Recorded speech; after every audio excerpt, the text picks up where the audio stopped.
ایسا ماں باپ کے حوالے سے ایک سوال ہے، سورہ بنی اسرائیل کی آیت جس میں ماں باپ کو اف تک نہ کہنے کا حکم۔ اب آج کل کے حالات میں میرے سے بھی ہوا ہے یہ کہ والدین سے ہم کہتے ہیں کہ آپ چپ کر کے بیٹھ جائیں، آپ کو نہیں پتا، آپ اس معاملے میں نہ بولیں، تو کیا یہ بھی استغفر اللہ توب الیہ، اللہ تعالیٰ معاف کرے، یہ کبھی بھی الفاظ نہیں استعمال کرنے چاہیے ماں باپ کے لیے۔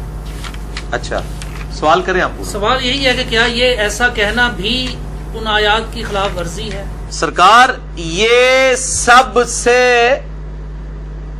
بڑی خلاف ورزی ہے، یعنی باقی تو اس سے چھوٹی ہیں جو منع کی گئی ہیں۔ قرآن جو منع کر رہا ہے، یہ 10 کمانڈمنٹس میں میرا مسئلہ نمبر 77 ریکارڈڈ ہے، سورہ بنی اسرائیل میں آیت نمبر 23 سے 39 تک کل 17 آیات میں 10 کمانڈمنٹس ہیں جو تورات اور انجیل میں تھیں اور قرآن میں بھی آئیں۔ اعوذ باللہ من الشیطان الرجیم۔ وَقَضَىٰ رَبُّكَ أَلَّا تَعْبُدُوا إِلَّا إِيَّهُ، اور تمہارے رب نے یہ بات طے کر دی تھی کہ مت پوجنا کسی کو سوائے اس کے۔ پہلی کمانڈ تھی توحید، دوسری وَبِالْوَالِدَيْنِ إِحْسَانًا، اور ماں باپ کے ساتھ احسان کرنا۔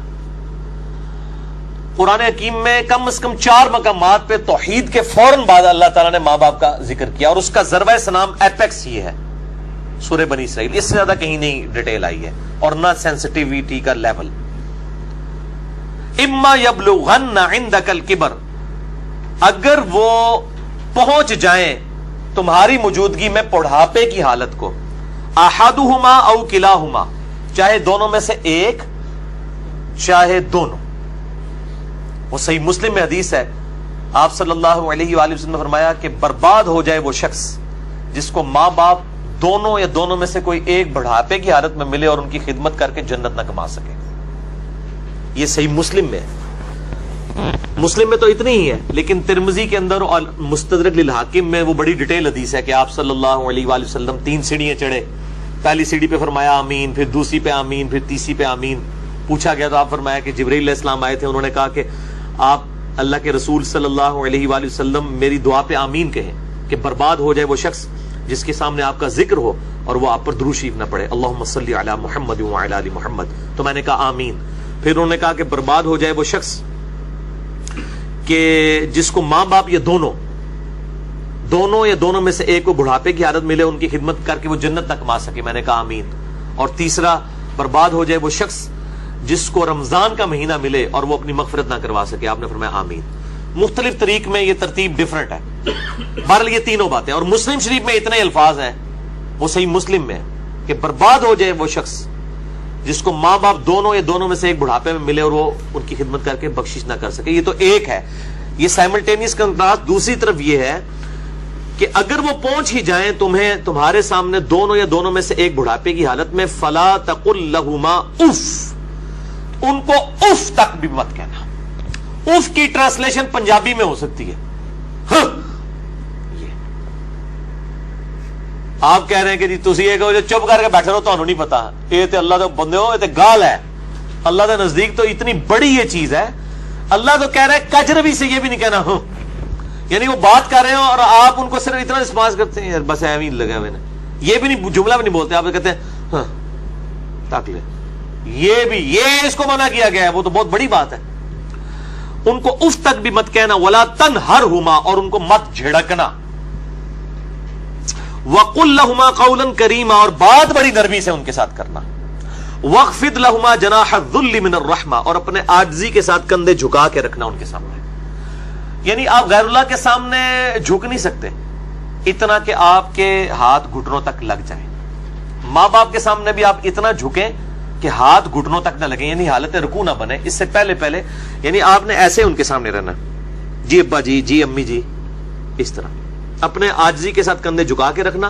وقل رب ارحمہما کما ربیانی صغیرا، اور ان کے لیے دعا کرنا ہے رب ان دونوں پر رحم فرما جس طرح بچپن میں انہوں نے مجھے رحم کر کے پالا تھا۔ اور یہ وجہ بھی بتا دی کہ بچپن میں چونکہ انہوں نے پالا ہوا ہے، سب سے لاچار انسان کا بچہ ہے، بلی کے بچے کو آپ اس ٹیبل پہ رکھ دیں نیچے نہیں گرے گا، اور انسان کا آپ سال کا بچہ بھی رکھ دینا، وہ اگر کروٹ لیتا ہے تو گر پڑے گا، اس کو نہیں عقل کہ میں نے نیچے گرنا ہے یا نہیں گرنا، اتنا لاچار ہے انسان۔ اسی لیے انسان کے ماں باپ کو اتنا حق دیا گیا، چاہے وہ مشرک ہی کیوں نہ ہو، دنیاوی معاملے میں ان کے ساتھ معروف طریقے سے چلنا ہے۔ یہ حضرت لقمان کی جو نصیحت ہے، میرا بھی وہ لیکچر بھی ریکارڈ ہوا ہے، مسئلہ 176 میں نے بتایا، ربکم اعلم بما فی نفوسکم، یہ آپ کی بات کا جواب آ رہا ہے، تمہارا رب خوب جانتا ہے جو تمہارے جی میں ہے، ان تکونوا صالحین، اگر تم نیکوکار ہو، اچھے ہو، یعنی تمہاری عادت نہیں ہے بدتمیزی کرنے کی، کبھی کبھار کوئی تھوڑا سا سکپ آف لینگویج یا سلپ آف ٹنگ ہو جاتی ہے، فَإِنَّهُ كَانَ لِلْأَوَّابِينَ غَفُورًا، تو پھر بے شک اللہ تعالیٰ توبہ کرنے والوں کی توبہ کو قبول کرتا ہے. یعنی عادی مجرم نہ ہو. ان تکونوا صالحین، اگر تم عادی مجرم نہیں ہو، عام حالت میں تمہارا بڑا اچھا ایٹیچیوڈ ہے، کبھی کوئی اسٹیٹ آف مائنڈ ایسی تھی کہ کوئی بات غلط نکل گئی، فوراً توبہ کرو. توبہ اللہ سے بھی کرنی ہے، ان سے بھی معافی مانگنی ہے، اللہ تعالیٰ معاف کر دے گا. لیکن یہ معاملہ بہت سینسٹیو ہے نا جی. اب دیکھیں کہ ہم دنیاوی معاملات میں بھی، یعنی سوئی گیس کی وجہ سے آپ کو پتا ہے کتنے لوگ ہیں جن کے ساتھ ایشو بنتے ہیں. ہم کتنے وہمیوں کی طرح رات کو چیک کرتے ہیں، یار کوئی یعنی کوئی کہیں پہ پائلٹ کھلا نہ رہ جائے، یا ہیٹر جلتا ہوا نہ چھوڑ دیں پیچھے سے، وہ اگر لوڈ شیڈنگ ہوئی اور پھر گیس آئی تو آپ پتہ کتنے لوگ ہر سال مرتے ہیں. تو کتنی احتیاط کی جاتی ہے. چھوٹے بچوں کے سامنے ماچس لائٹر نہیں رکھا جاتا، تو احتیاط کرتے ہیں. تو آپ دیکھیں اس طرح کے اگر آپ احتیاط ماں باپ کے بارے میں کر رہے ہیں تو شاید سالوں میں کبھی ایک دفعہ ہو، لیکن ہر ہفتے ہی جھڑپ ہو جاتی ہے، یا جب معاملہ ہوتا ہے تب جھڑپ ہو جاتی ہے، تو اس کا مطلب ہے ان تکونوا صالحین نہیں ہے آپ، لہذا آپ کی توبہ بھی کوئی قبول نہیں ہے. توبہ بھی نہیں ہے جب تک کہ ماں باپ صحیح طریقے سے معاف نہ کرے اور اپنی روش صحیح نہ کر لی جائے.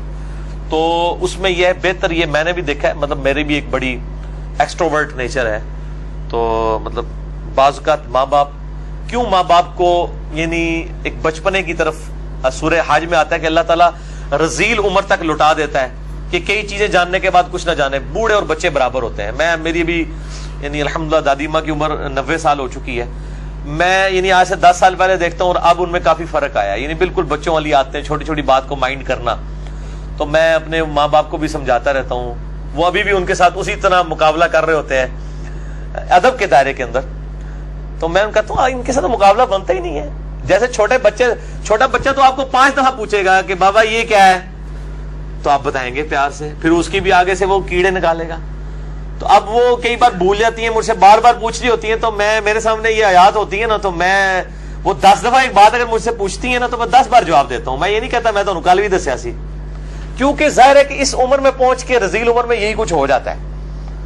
تو انسان کو یعنی بالکل پازیٹیو رہنا چاہیے، ڈرتے رہنا چاہیے، کیونکہ توحید کے بعد قرآن حکیم میں کم از کم 4 جگہ اللہ تعالیٰ نے ماں باپ کے حق کا ذکر کیا ہے، اور جنت اور دوزخ ڈیپینڈنٹ ہو گئی ہے. ٹھیک ہے جی، اس حوالے سے تو بہت احتیاط کرنی چاہیے. سر اب اگر ایسا ہو چکا ہو اور والدین سے معافی بھی نہ مانگ سکے انسان، اور والدین زندہ ہے نہیں سر، ظاہر ہے معافی کی ضرورت میں نہیں مانگ سکتا نا اس وقت اس اسٹیج پہ. نہیں، بعض لوگ اس لیے بھی نہیں مانگ سکتے کہ وہ ماں باپ کو چھوڑ کے دوسرے ملک چلے گئے ہوتے ہیں. ہاں یہ بھی ممکن ہے. تو وہ کلیریفیکیشن ضروری ہے. دیکھیں ماں باپ سے اگر ایسا ہو گیا تو فوراً سے پہلے ماں باپ کے لیے دعائیں مغفرت کرے اور ان کی طرف سے صدقہ اور خیرات کرے. جیسا کہ سنن ابن ماجہ میں حدیث ہے کہ یہ صحیح سند کے ساتھ ہے کہ ایک شخص کے مرنے کے بعد جنت میں کچھ درجے بلند کیے جاتے ہیں. تو پوچھتا ہے اللہ یہ میں نے نیکی نہیں کی تھی، یہ کیوں میرے درجات بلند ہوئے؟ تو اللہ تعالیٰ فرماتا ہے تیری اولاد نے تیرے لیے استغفار کیا تو اس کی وجہ سے ہی تیرے درجات بلند. اولاد تو انویسٹمنٹ ہے. صحیح مسلم میں حدیث ہے کہ مردے کو 3 اعمال کا ثواب ملتا ہے. نمبر 1 صدقہ جاریہ، وہ ملنا بھی چاہیے، اس نے خود کیا. امام بخاری نے بخاری لکھی ہے، ثواب ان کو ملنا چاہیے. میری اب ویڈیوز ریکارڈ ہو رہی ہیں، میرے مرنے کے بعد بھی لوگ دیکھیں گے، اس کا ثواب مجھے ملنا چاہیے کیونکہ میں نے الحمدللہ اس پہ محنت کر کے اللہ کے لیے اخلاص کے ساتھ ریکارڈنگ کی ہے. تو میرا ہی عمل ہے، مجھے مل رہا ہے، مرنے کے بعد بھی ملے گا. نمبر 2 علم کی بات، جیسے امام بخاری نے اب صحیح بخاری لکھی ہے تو وہ علم لوگوں تک پہنچایا ہے، ان کو مرنے کے بعد بھی ثواب ملے گا. کسی نے مسجد کے اندر کوئی پنکھا لگوایا ہے، صدقہ جاریہ ہے، مرنے کے بعد ثواب ملے گا. اور تیسرا کہا گیا نیک اولاد، نیک اولاد جو دعا کرتی ہے، نیک اولاد جو صدقہ کرتی ہے. مسئلہ نمبر 74 میرا بڑے لوگ دیکھ چکے ہیں، لاکھ سے زیادہ اوپر اس کے ویورز ہیں اور اس کے کلپس تو لاکھوں تک ہیں. اس میں نے بتایا ہے کون کون سے موڈ ہیں میت تک نفع پہنچانے کے. صدقہ و خیرات ماں باپ کی طرف سے کریں تو انشاءاللہ قیامت الدین اللہ تعالیٰ آپ کے ماں باپ کو آپ سے راضی کر دے گا. جب ان کو مرنے کے بعد آپ کی دعاؤں سے نفع ملے گا تو بڑے خوش ہوں گے کہ ہمارے بچوں نے ہمیں مرنے کے بعد یاد رکھا.